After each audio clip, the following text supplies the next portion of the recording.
Van Badham, who was described not by me as a writer, activist, and Twitter queen, which is, I think, like being the Red Queen in Alice in Wonderland, something like that. I went on her Twitter site today to find out how many followers she has, but apparently I'm not one of them because I'm blocked. And it kind of surprises me because I didn't know that I'd ever tried to follow her. But anyways, she said, and this was interesting, she said, I'm a Christian and a Marxist. And I thought, no. You can only be a Christian and a Marxist if you, well, there's a couple of ways. One is that you just want to be all things that are good at once, regardless of their internal contradictions. And so that would be one reason. And another reason would be that you don't know anything about Christianity or Marxism. And then the next would be that you're just compartmentalized. You know, like there's this idea that people can't hold two contradictory thoughts in their mind at the same time. Well, that idea was formulated by someone who's never met a human being, because you can hold like 50 contradictory thoughts in your head at the same time, as you know, whenever you argue with someone that you love, because you love them and maybe you even like them, but you also hate them and you wish that you could just crush them right there and then. And so, like, that's a lot of contradictory ideas, and that's probably only like half the contradictory ideas that are running through your mind at the moment. You know, so man, you're so full of contradictions that it's just beyond belief. And the only time, I mean, I know this because I read undergraduate essays. And what's interesting about undergraduate essays is it's so interesting because the undergraduate will make a claim in paragraph 1, and then in paragraph 7 will make the opposite claim, and they won't notice that they're intellectually incommensurate. And, you know, that might happen 30 times in the essay. And the reason that works is because, well, they haven't been called on the paradoxes, but also because they haven't had to live the paradoxes through, because you really only straighten out your thought when you have, like, impulse A and impulse B, and they conflict at the same time, right? And you can either do one or the other, but not both. You know, if it's A today and B tomorrow, well, then you can hold those ideas simultaneously. But if it's A or B right now, then you have to decide, is A more important or is B more important? You have to put them in a hierarchy, and then you have to act them out, and you have to see what happens.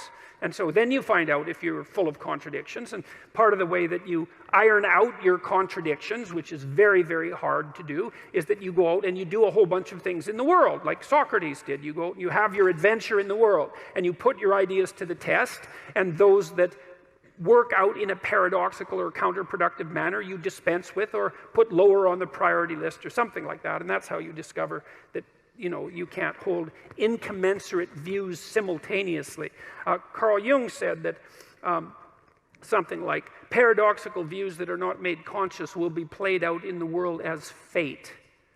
And that's really worth thinking about too. So if you have your, let's call it your typical negative experience, you know, this thing that just seems to just keep happening to you, bad luck, let's call it, it's highly probable that there's a set of ideas that are occupying you, preoccupying you, possessing you, that are driving you in this direction continually, and that you can't or won't work out the contradiction, and as a consequence, you know, maybe you think every woman is your mother, and you haven't noticed that you think that, and that you know, and it is something that people think, because women are, or mothers are women, and it's not a bad initial template, but you know, you gotta modify it to some degree.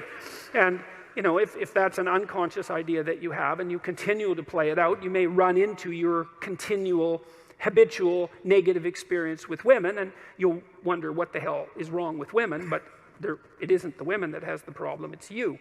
And you know, if you run into problems with women all the time, then it's highly probable that the problem is you. So, not always, but generally. So let's go into this Marxist and Christian idea here just for a minute. So we'll start with some of the ideas of Marx.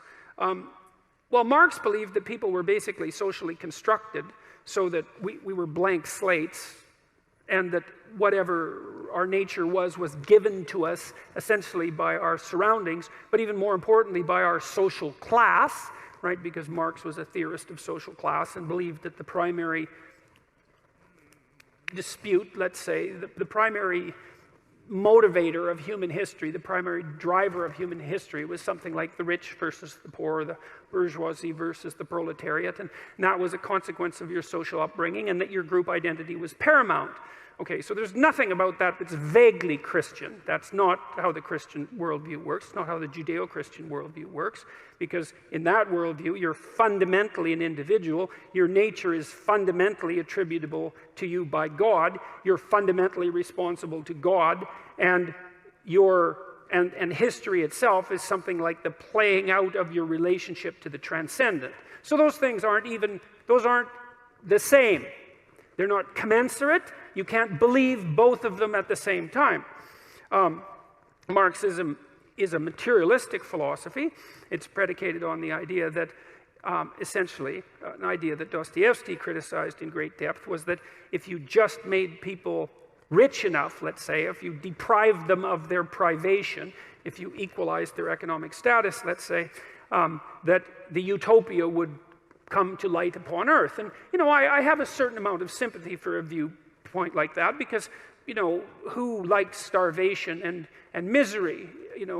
There's nothing positive to be said about that. But I think Dostoevsky was right, too, in his criticism of Marxism, although he wasn't directly aiming this at Marx, in Notes from Underground, where he noted that, if you gave people what they wanted in terms of, let's say, bread and circuses, if they had, as he said, nothing to do but eat cakes and busy themselves with the continuation of the species, which is kind of a nice phrase, that the first thing they would do is take a hammer and smash things just so that something improbable and strange would happen, just so that we could have our way. And it's kind of a recapitulation of the idea of original sin in Dostoevsky's subtle manner, is that we're the sorts of creatures that, what did he say? We're ungrateful. That's the thing that primarily distinguishes us from animals, is we're ungrateful and that we can curse. That was what he thought made us different than animals. And that even if we got what we wanted materially, that wouldn't satisfy us, because we're not the sorts of creatures that can be satisfied with material possessions, let's say, or material comfort, because it isn't even obvious that we're after comfort. I mean, what do you want? You want to just lay in a feather bed and eat peeled grapes all day? I mean, maybe for an hour or so, that might not be a bad idea, but, it's going to get dull pretty quick. You're going to go out looking for trouble. And it's certainly possible that the more material resources and the easier they were to get that you have at your disposal, the more creative ways you're going to find to cause yourself trouble when you go out and look for trouble. And that's a testament to the human spirit, and Dostoevsky knew this. It's like, well, whatever we're here for, it isn't the utopia of equal material distribution. We're not looking to be fed and asleep, And I don't know what it is that we're looking for. God only knows. Maybe what we're looking for is to continually keep looking, something like that. I mean, that's the sorts of creatures that we are. But the materialist philosophy is that, well, if you just provided for people economically, problem over. And no, wrong. I mean, most of you are, given that you're going to be ill in one way or another, and that you're still subject to mortality and all of the terrible natural limitations that human beings are characterized by, you're about as well off as you're going to get. The economic data already show that once you have enough money so that bill collectors aren't chasing you, which basically puts you, say, at the kind of in the upper reaches of the working class, or maybe the lower end of the middle class, something like that, that additional money has absolutely no effect whatsoever on your self-reported well-being, which is something like a combination of positive emotion and absence of negative emotion. So you might like to think that, if you were rich, your life would be better. And maybe it would be somewhat better, but it wouldn't be as much better as you might hope.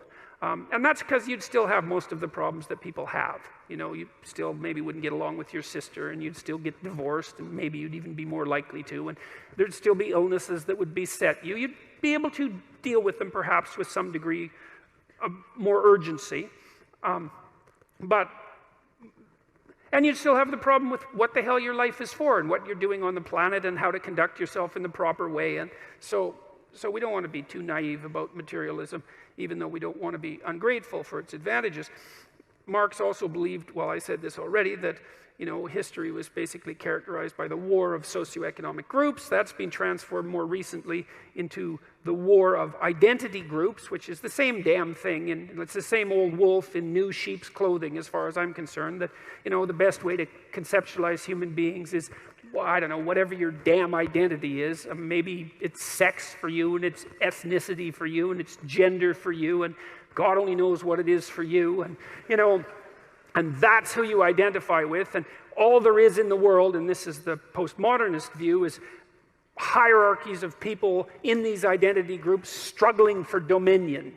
And that's a quasi-Marxist viewpoint. It's just a variant of the bourgeoisie versus proletariat theory of history, which is a foolish theory as far as I'm concerned, and certainly not one that we need to take forward into the 21st century, although we seem, destined to insist that we do so. He believed that the revolutionary overthrow of the oppressor class was necessary and morally demanded, and that turns out to be a little bloodier than I would say the typical Judeo-Christian ethic might require, because it doesn't require you to take up arms against your evil overlords and, well, put them in gulags and kill them by the millions, for example. And that, to me, seems to be an important difference.